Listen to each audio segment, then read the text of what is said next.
Indo concept yung motor ni Bossing. Then, yung mga carbon parts niya, talagang galing pa talaga ng Indonesia. Ang lupit. Dati 17. Dati 17. Pero ngayon mga 13 na lang, no? 13 na lang, no? Grabe mga Indo, ang dadaming pera eh.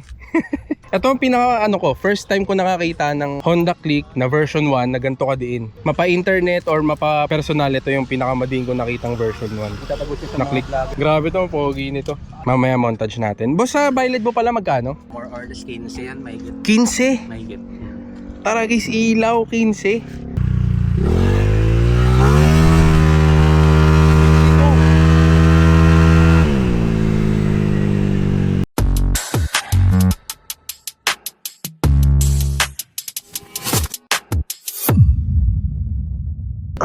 What's up mga tol? Paalis ako ngayon, may i-review tayong motor. Dalawang motor yung i-review natin ngayon. Actually, tatlo dapat eh. Di pa sure.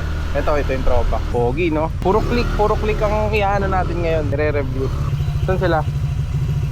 Ano pangalan? Mil Flores? Sa Fairlane. Oh, Fairlane. Saan doon yan? Mil Flores. Lloyd! Alam ko, dalawang Indo concept. Hindi ko kasi kilala yung dalawa eh. Kagrupo niya. Pero, eto, dalawang Indo concept ang pagkakaalam ko. Plus, isang circuit concept na Honda Click. So yun mga tol, biyahe muna kami. Malapit lang naman, within Marikina lang din kami, hindi kami lalayo. Iba-iba yung concept eh, no? May circuit concept, kagaya ng mga nakaraan. Plus, etong Indo concept, iba-ibang concept, pero grabe, sarap sa mata lahat. Basta maayos talaga pagkaka-execute sa build ng mga motor, ang pogi talaga. Tayo wala tayong concept eh. Ano lang tayo eh, pamalengke concept lang. Try natin mag-montage mamaya kasama yung mga motor nila. Ito nga pala, yung kasama ko na to, si Kuya Edu, tattoo artist din siya. Actually, siya yung mentor ko. Siya yung naging mentor ko nung nagsisimula pa lang ako mag-tattoo. Lagay ko dito yung ano niya, yung page niyang tattoo shop niya. If gusto niyo makita yung mga gawa niya, visit niyo lang. Magaling gumawa yan. Magaling sa akin, syempre mentor ko nga. Actually 90% ng tattoo ko siya may gawa. Ito mga to. Ito yung sa tuhod ko, yung tiger, gawa niya lahat yan. Pati itong buong sleeve. Ma-share ko lang. Balik tayo sa usapang motor. Iba tayo ata ng spot ngayon. Waiting tayo. Di namin alam kasi kung saan yung spot eh. Nasaan yung mga tropa eh. Circuit concept na PCX naman, no? Dami naka-circuit concept, no? Yung pala, kailangan lang namin dumiretso. Pupogi naman ito. Nakakatawa lang kasi puro click sila dito. Ako lang yung nag-iisang Aerox. Si Boss JJ Carlo. Nakakatawa tingnan, ako lang yung Aerox eh. Tambay kami sa Sabado. Hindi ba nakakahiya kung sasama ako doon? Lahat kayo nakaklik. Boss, pwede siya sumama sa tambay natin. Pa-vlog. Boss, pwede. Iba-ibang unit doon. Oh, okay lang naka-Aerox ako.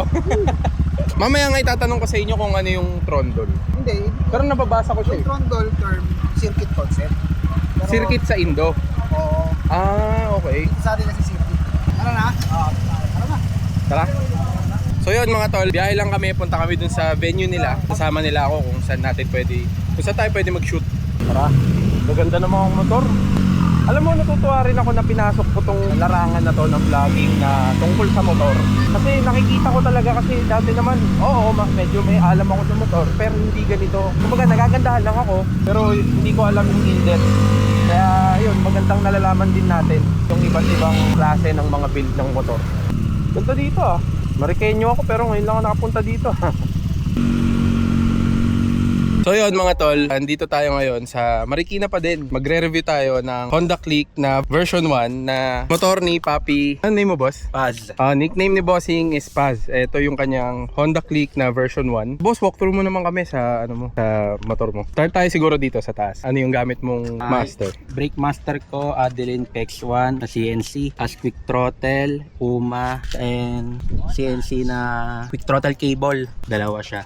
Boss, napansin ko tong yung mga switches. Anong switches to? Ang ganda. Stock pa rin naman siya pero nag-iba lang ang kulay. Iniba mo lang yung ito. Ah, Okay. From Pero ano? ang stock niya is black. black. Ah, Pero ganun pa rin news. Ito dati idle to eh. Ngayon, Hindi ba ko na? Kasi ito sa violet projector ko, dalawa siya eh.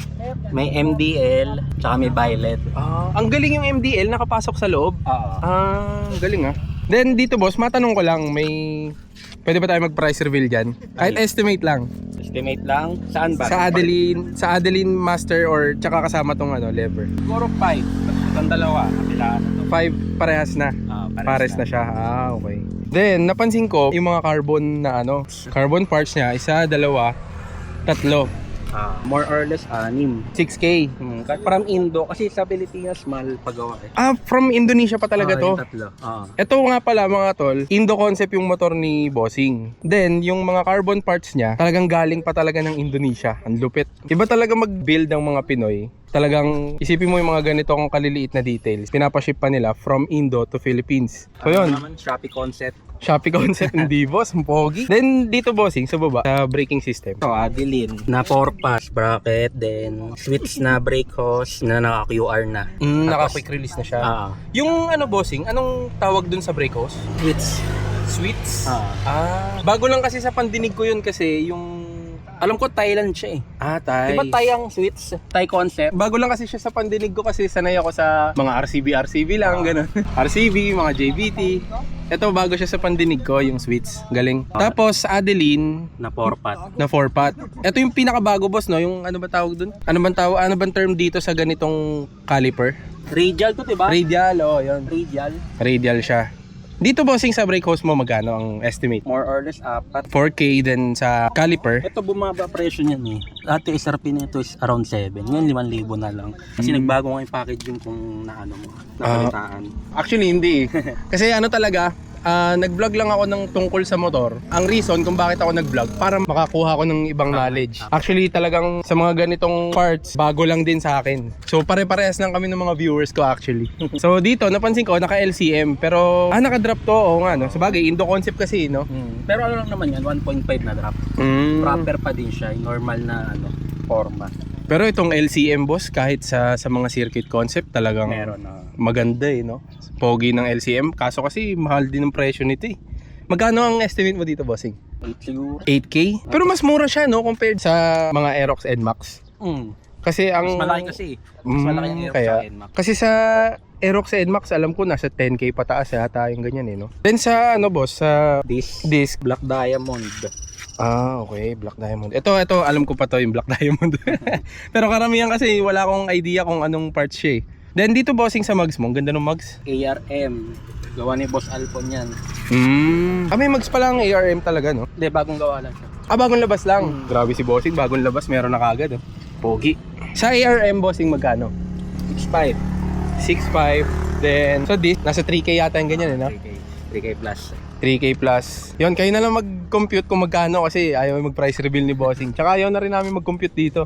Kutin natin. Then, dito boss, sa seat mo, Indo seat ba talaga siya? Or kasi RB Creation na version 1. Indo talaga siya? Indo. Specific for Indo? Kasi Naka Indo cut. anong meaning ng Indo cut, boss? Yung pagka ganun niya, babawasan yung stock seat. Pero hindi siya pa flat seat? Hindi. Okay. So, komportable pa rin, no? Okay. No, pag pinipindot ko, may Malambot naman siya. foam pa din siya. Pag tayo kasi talagang wala na no? Flat. Ang tigas eh. Ganda. Kasi to, specific din daw to, sabi ni Bossing, para sa mga Indo concept. Indonesian talaga yung seat niya. Tapos boss, ito, yung matting mo, napansin ko. Ano to, nilagay mo lang talaga o kasama siya sa concept mo? Nilagay ko lang. Nilagay mo Para lang. di madumi yan. Kasi bago lang din yung kay footboard mismo. Oo nga, no? Pero bagay naman, di naman siya, kasi all black lang din naman. Pogi. Tapos boss, dito tayo. Dito ang exciting part eh. Lagi sa likod eh. Dito sa shock, ang gamit ni Bossing, base sa nakikita ko, is kagaya nung sa atin, YSS G Sport na smooth, no? Dito boss, magkano ang isa? Pang click. Kasi itong shock na to, alam mo sir, di ba wala. Sa pang Honda Click 125. Wala talaga siya. Sa Pilipinas. Okay. Bale pre-order siya from Indonesia. Yung sa akin kasi, ang nakakabit is G-Series. G-Series na smooth din. Hindi, G-Sport pala. Yung sa akin, G-Series. Okay. Ayun, meron kahit saan nun eh, no? Ito pala, specific to, pinaship ni Bossing from Indonesia pa. Pinadala niya pa dito sa Pilipinas. Grabe. Grabe mga tropang baliw sa motor, no? May napansin ako dito sa radiator mo. Ano to boss? Parang nakakaha yung ano mo, Oh, kulay itim kasi. yung coolant. Ang stock nito pag bumili ka ng brand new, yung kasamang itim na cup. Bumili lang ako ng ganito para kita ko na Yung level ng coolant. okay naman, hindi naman ganun. Pero ang stock, dito talaga ang placement. itim din. Na itim. Pero ngayon ko lang nalaman na ang May click April. pala, nandito pala ang coolant niya. Hindi, ang stock ng click hanggang dito lang yung pinaka-hugger niya. Tire hugger. Dito lang. Okay. Saan dito ang lagayan ng reserve nila. So ano na to? Cost Aftermarket. Aftermarket na siya. Okay. Para pumasok sa Indo Concept na concept. But anong difference boss ng Indo Concept? Bakit ginaganon pag Indo Concept? Bakit nililipat dito? Kumbaga yun yung requirements. Requirements. Sa aesthetics, no? Okay. Pero same ano lang naman no? Ng purpose, no? Looks lang nag-iba. Tapos ito boss, bago rin sa mata ko tong radiator mo. Ano to? Z5. Z5. Sabi ko puro silver na sila eh. Hindi kulay itim naman ako. Pero nilagyan mo pa rin ng silver na Cover. na cover. Dito bossing magkano ang estimate mo? Radiator lang. Radiator lang. 3,000 siguro. Then yung hose, may pressure rin yung hose no? Ay, mura lang isa hose. Yung sa radiator hose. Mga 300 siguro, 400. Mura lang, okay. Then sa swing arm, 4,000 ata. 4K. Anong siya boss? Anong Race Pro. Race Pro. Tapos dito nakikita ko naka ARM din si bossing na pipe. ARM exhaust. Dito boss ang pogi. Ito pang Indo talaga to. Arm laster kung tawagin. Arm laster. Ito pala. ARM laster. Dito bossing ito. Yung mga ganyan itsura kasi alam ko yan kung Hindi, ano lang naman yan eh. Painted yan, hindi siya titanium. Okay. Pero ikaw na nagpasadya niyan. Hindi, pag binili mo yan, ganyan na. Okay. Tapos magkano naman ang estimate mo Hindi ko sure dyan? kung anong magkano ang brand new ngayon. Pero hype na hype siya sa Indo eh. Siguro around dati 17. Dati 17. Pero ngayon mga 13 na lang no. 13 na lang, no? Grabe mga Indo, dadaming pera eh. Tapos ito boss, ang motor mo, may karga or stock? Meron. Ano ang karga ni bossing? 59 all stock. 59 all stock.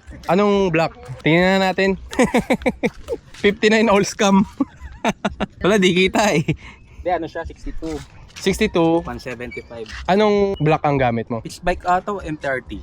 Okay. Tanda eh. Then internals, ganun din kung ano yung block niya. Tapos naka-head. Head na ataka. Ataka head, okay.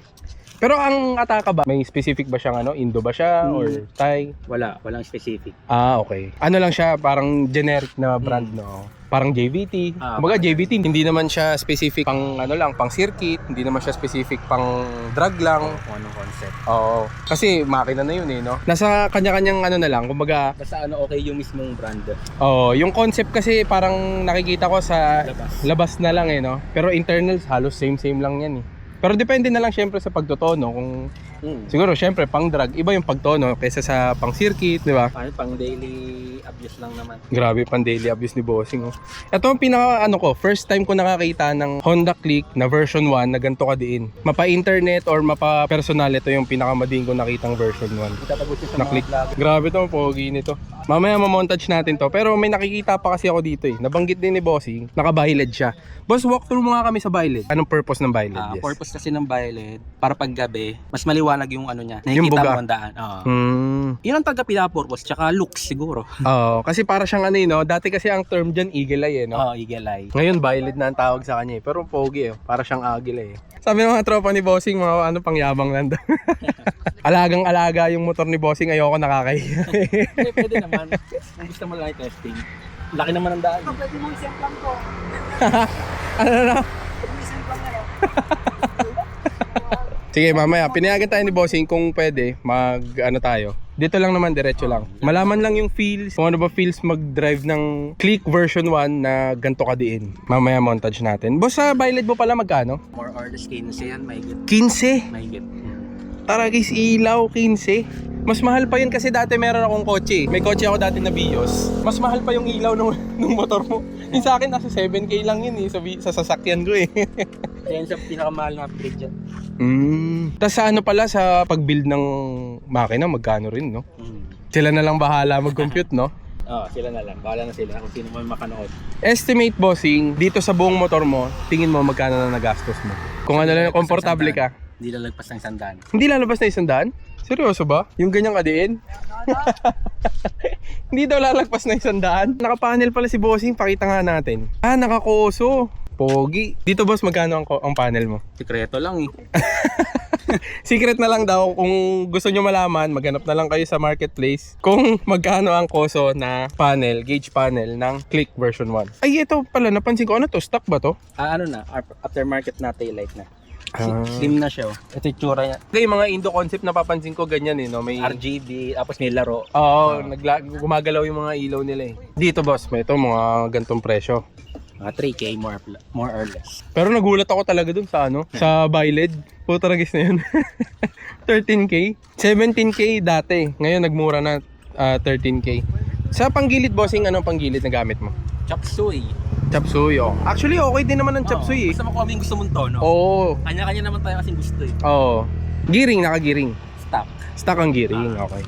Tapos 62 eh, di, siguro tumatalon to. Tapos dito, since kargado siya, sino nag-build? Gawan Lucas yan sa Fairview. Dinayo pa ni bossing si Boss Lucas sa Fairview na dyno na. Saan ka nagpa-dyno? Brothers. Moto Brothers. E-Road. E. Rodriguez, Quezon City. Mabisita nga sila bossing. Yan, pakita ko sa inyo mga tol kung gaano ka pogi to. I-montage natin. Pakita ko sa inyo in 3, 2, 1.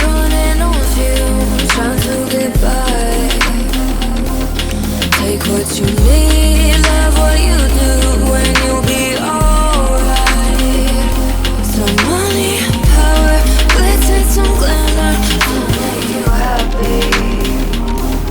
Will you be happy in the end?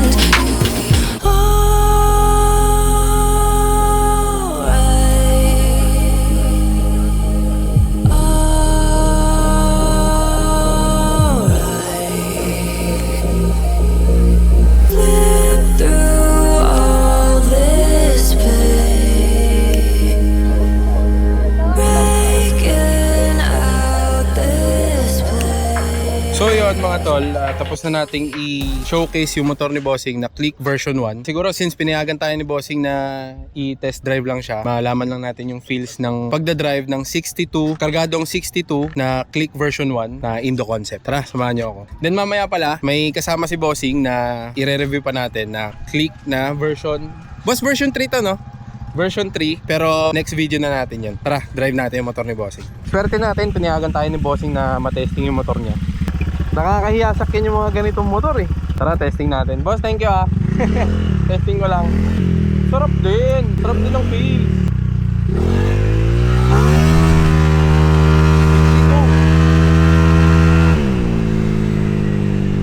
So mga tol, yun lang naman. Most likely ito lang yung mare-review natin as of the moment. Then mamaya next yon yung Click V3. Pero next video na siguro yon. So ngayon, kita-kita tayo next video. Ayun ang makikita nyo next video, yung Click V3. So yun, kita-kita tayo. Ako ulit to, si Wang, finish lang tayo palagi. Alright? Kita-kita tayo mga tol.